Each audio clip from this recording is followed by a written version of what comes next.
ಓಂ ಶ್ರೀ ಗುರು ಬಸವಲಿಂಗಾಯ ನಮಃ. ಜಾಗ್ರ ಸ್ವಪ್ನ ಸುಸುಪ್ತಿ ಅವಸ್ಥಾತ್ರಯಗಳಾದ ಮೇಲೆ ನಾಲ್ಕನೇ ಇದೆ ತುರ್ಯ ಅಂತ ಹೇಳ್ತಾರೆ.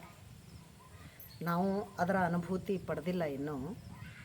ಆದರೂ ಕೂಡ ಮಹಾತ್ಮರು ಕಂಡುಂಡ ಅನುಭವವನ್ನು ಹೇಳಿರುವಂಥ ನುಡಿಗಳನ್ನು ಉದ್ಧರಿಸಿ ನಾನು ಹೇಳ್ತಾ ಇದ್ದೇನೆ. ನಾಲ್ಕನೇ ಇದೆ ತುರ್ಯ ಅವಸ್ಥೆ. ತುರ್ಯ ಅವಸ್ಥೆ ಯಾವಾಗ ಬರ್ತದಂತಂದರೆ ಮನೋರ್ಲಯವಾದ ಮೇಲೆ. ಮನೋರ್ಲಯ ಯಾವಾಗ ಆಗ್ತದೆ ಅಂತಂದರೆ ಯಾವಾಗಲೂ ಅರಿವಿನಲ್ಲಿದ್ದಾಗ. ಅರಿವಿನಲ್ಲಿ ಇರೋದಂತಂದರೆ ಏನು ಅಂದರೆ ಸಂಕಲ್ಪ ವಿಕಲ್ಪ ನೀಗಿದಾಗ. ಸಂಕಲ್ಪ ವಿಕಲ್ಪ ಅಂದರೆ ಏನು ಅಂದರೆ ಹಿಂದೆ ಮುಂದೆ ಹೋಗುವ ಮನಸ್ಸು. ಹಿಂದಿನ ನೆನಪುಗಳು ಮುಂದಿನ ಘೇನಿಕೆಗಳು ಬಿಟ್ಟು ಇವು ಸಂಕಲ್ಪ ವಿಕಲ್ಪಗಳು.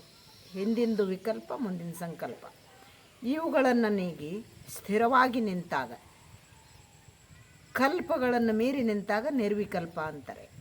ಅದು ಅರಿವಿನ ನಿಜ ಸ್ಥಾನ ಅಂತ ಕರೀತಾರೆ. ಆ ಅರಿವು ಏನು ಅಂತ ನಿಮಗೆ ಈಗಾಗಲೇ ಹೇಳಿದ್ದೀನಿ. ಒಂದು ಕಡೆ ಅಲ್ಲಾಮ ಪ್ರಭುದೇವರು ಹೇಳುವಂತೆ, ನಿರ್ವಿಕಲ್ಪ ಎಂಬ ನಿಜದೊಳಗೆ ನಿರಹಂಭಾವದಲ್ಲಿರ್ದೆ ನೋಡಿರೆ. ನೋಡಿ ಏನೆಂದಡೆ ನೋಡಲಿಲ್ಲ, ಕೇಳಿ ಏನೆಂದಡೆ ಕೇಳಲಿಲ್ಲ. ಘನ ನಿರಂಜನದ ಬೆಳಗಿಂಬಾಗಿ ಇದ್ದುದ ಏನೆಂಬೆ ಗುಹೇಶ್ವರ. ಯಾವ ನಿರ್ವಿಕಲ್ಪ ಅನ್ನುವಂತಹ ನಿಜದೊಳಗೆ ಭಾವ ನೀಗಿ ನಿರಹಂಭಾವದಿಂದ ಇದ್ದೇನೆ ಅಂತ ಅವ್ರು ಹೇಳ್ತಾರೆ. ಆ ಒಂದು ಸ್ಥಿತಿ ಹೆಂಗಿರ್ತದೆ ಅಂತಂದರೆ, ನೋಡಿ ಏನೆಂದಡೆ ನೋಡಲಿಲ್ಲ. ನೋಡ್ತಿರ್ತೀವಿ, ಆದರೆ ನಾವು ನಿಜವಾದ ಅರ್ಥದಲ್ಲಿ ನೋಡೋದಿಲ್ಲ. ನಾವು ಕೇಳ್ತಿರ್ತೀವಿ, ನಿಜವಾದ ಅರ್ಥದಲ್ಲಿ ಕೇಳೋದಿಲ್ಲ. ಅಂದ್ರೇನು?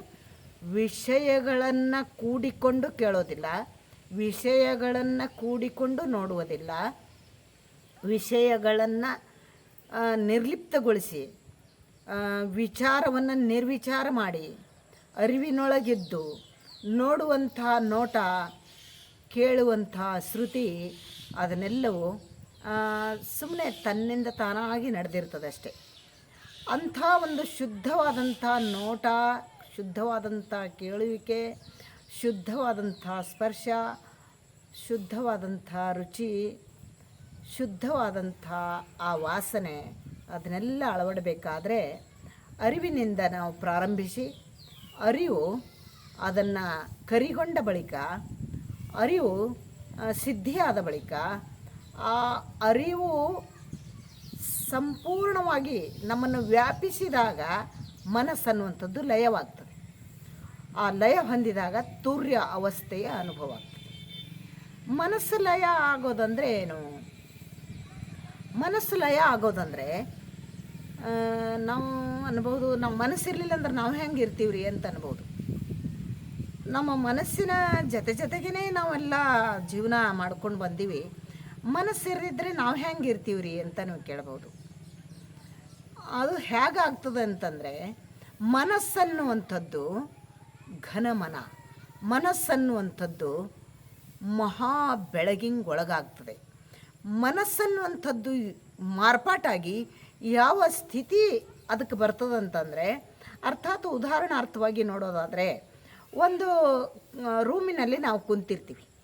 ಆ ರೂಮಿನಲ್ಲಿಯೇ ನಾವು ಎಲ್ಲ ವ್ಯವಸ್ಥೆಗಳನ್ನು ಮಾಡ್ಕೋತೀವಿ.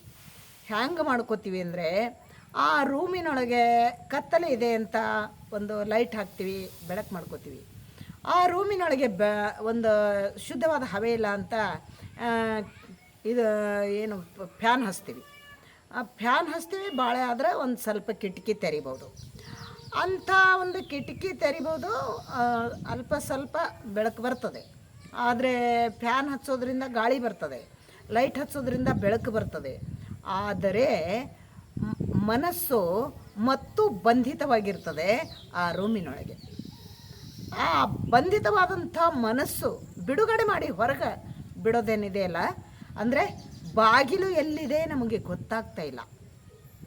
ಒಳಗಿದ್ದಲ್ಲಿನೇ ನಾವು ಎಲ್ಲ ಸೌಕರ್ಯಗಳನ್ನು ಮಾಡ್ಕೋತೀವಿ. ಆದರೆ ಬಾಗಿಲಿನ ಒಂದು ಶೋಧ ನಮಗೆ ಆಯಿತು ಅಂತಂದರೆ, ಬಾಗಿಲು ಇಲ್ಲಿದೆ ಅಂತ ನಮಗೆ ಗೊತ್ತಾಯಿತು ಅಂತಂದರೆ ತಕ್ಷಣ ನಾವೇನು ಮಾಡ್ತೀವಿ, ಆ ಬಾಗಿಲನ್ನು ತೆರಿಲಿಕ್ಕೆ ಪ್ರಯತ್ನ ಮಾಡ್ತೀವಿ. ಆ ಬಾಗಿಲನ್ನು ಸಂಪೂರ್ಣವಾಗಿ ತೆರೆದಾಗ ಹೊರಗೆ ಬಂದು ನೋಡ್ತೀವಿ ನೋಡ್ರಿ, ಅದು ಮನೋರ್ಲಯ.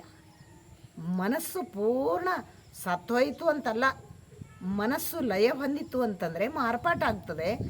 ಹೊರಗೆ ಬಂದು ನೋಡಿದಾಗ ನಮಗೆ ಎಂಥ ಬೆಳಕು, ಎಂಥ ಗಾಳಿ, ಎಂಥ ಆಹ್ಲಾದಕರವಾಗಿರುವಂತಹ ವಾತಾವರಣ. ಅಂಥ ಒಂದು ವಾತಾವರಣದಲ್ಲಿ ನಾವು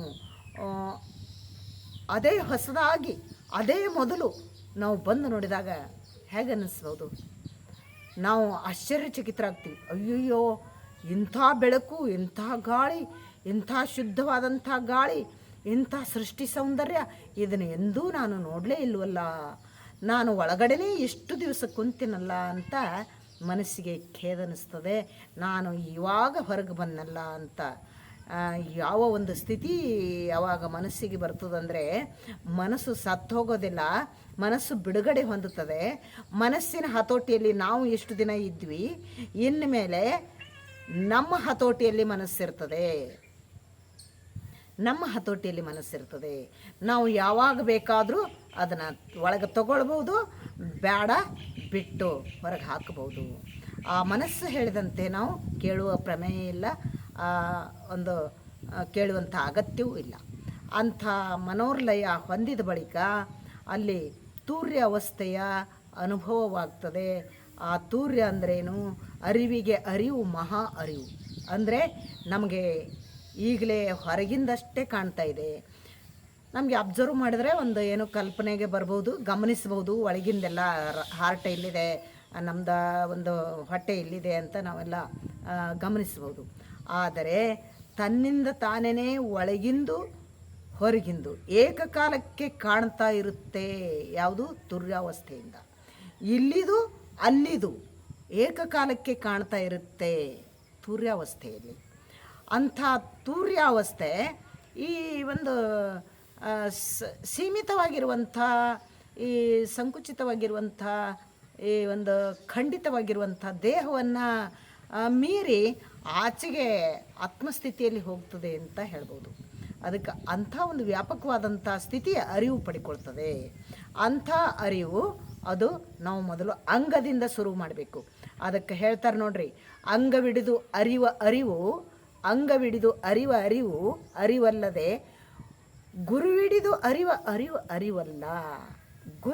ಗುರು ತಿಳುವಳಿಕೆ ಕೊಡ್ತಾನೆ, ಆದರೆ ಅರಿವು ಮಾಡ್ಕೊಳ್ಳೋದು ನಾವೇ. ಗುರುವಿಡಿದು ಅರಿವ ಅರಿವು ಅರಿವಲ್ಲ, ಅಂಗವಿಡಿದು ಅರಿವ ಅರಿವು ಅದು ಅರಿವು ಅಂತ ಹೇಳ್ತಾರೆ. ಗುರುವಿಡಿದು ಲಿಂಗವೆಂಬುದು ಕಲ್ಪಿತ, ತನ್ನಿಂದ ತಾನಹುದಲ್ಲದೆ ಗುಹೇಶ್ವರ ಲಿಂಗದಲ್ಲಿ ಹಂಗು ಹರಿಯದ ನಕ್ಕರ ತಾನು ತಾನಾಗಬಾರದು. ಎಂಥ ವಚನಗಳನ್ನು ಹೇಳಿದ್ದಾರೆ. ಇನ್ನೂ ಈ ಅರಿವಿನ ಬಗ್ಗೆ ಭಾಳಷ್ಟು ವಚನಗಳಿದ್ದಾವೆ. ಇಲ್ಲಿ ಬಹಳ ಸಮಯದ ಅಭಾವ ಇರೋದ್ರಿಂದ ಈ ಒಂದು ತುರ್ಯಾವಸ್ಥೆ ಬಗ್ಗೆ ಸ್ವಲ್ಪದರಲ್ಲಿ ನೀವು ತಿಳ್ಕೊಂಡ್ರಿ ಅಂತ ಅನ್ನಿಸ್ತದೆ. ಇಲ್ಲಿ ಅಲ್ಲಿ ಎಲ್ಲ ಕಡೆಗೂ ನೋಡುವಂಥದ್ದು ಆ ತುರ್ಯಾವಸ್ಥೆ, ಒಳಗೂ ಹೊರಗೂ ಏಕಕಾಲಕ್ಕೆ ನೋಡುವಂಥದ್ದು ಆ ತುರ್ಯಾವಸ್ಥೆ. ಅದು ಅರಿವಿಂಗೆ ಅರಿವು, ಮಹಾ ಅರಿವು ಅಂತ ಹೇಳ್ಬೋದು. ಆ ತೂರ್ಯ ಸ್ಥಿತಿ 4ನೇದು ಅಂತ ಆ ಅವಸ್ಥೆಗೆ ನಾವು ಕರಿಬಹುದು.